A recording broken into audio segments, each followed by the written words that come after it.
Bright Tuty. Every student matters. The next we are talking about, especially in Madras. Now we are moving to Calcutta, present day Kolkata. After the Battle of Plassey, the East India Company virtually became ruler with the wide administrative powers. Calcutta Free School Society was established in 1789 for educating the children of European residents, because the Britishers, those who were trading here, they started residing here. So the system, the free school was opened up for their children. These were indigenous schools, but they were not in good conditions. These were the native schools of that area, but the condition was not that much good. William Carey, Marshman and Watt were from Baptist Mission Society. These three were there from the Baptist Missionary Society. They came to India and promoted education and culture in Northeast India, means the northeast part of the country. This was significant in the history of education, particularly in the Northeast, if we talk about that, how the changes were introduced in those areas.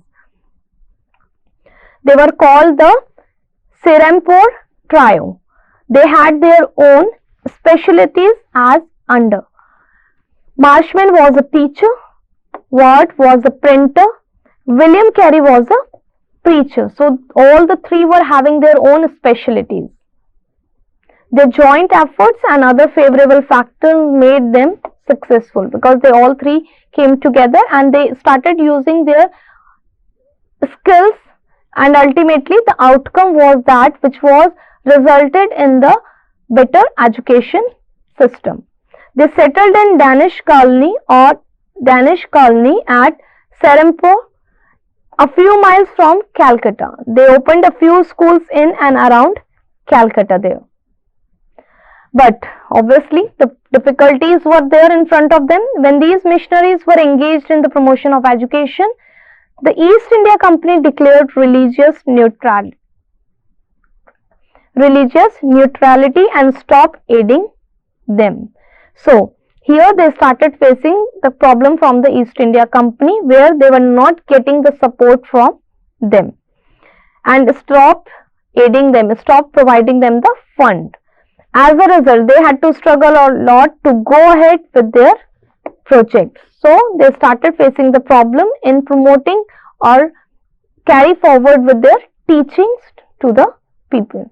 Then a new society, the Church Missionary Society, opened some schools. David Harry opened English and vernacular schools in Calcutta. Many students were interested in learning English there. So many private schools were also opened up by the English and also by the Indians by that time. There was a big problem of shortage of English textbook. To solve this, Calcutta School Society was formed in 1817, where they were supposed to print more and more English books. The next area we are going to talk about Bombay, that is Mumbai. The Portuguese opened many schools in and around Bombay in around 1580. The earliest was Jesuit College. The Portuguese were expelled by the Marathas, because the Marathas does not want them to be the part of their area, so they were expelled from the area.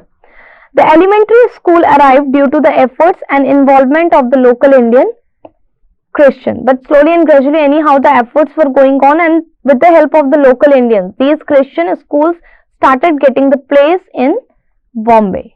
Rev Richard opened a school in Bombay with the purpose of educating Protestant children, because Christians also were divided into two parts, the Protestant and the Catholics. So here Rev Richard decided to educate these Protestant.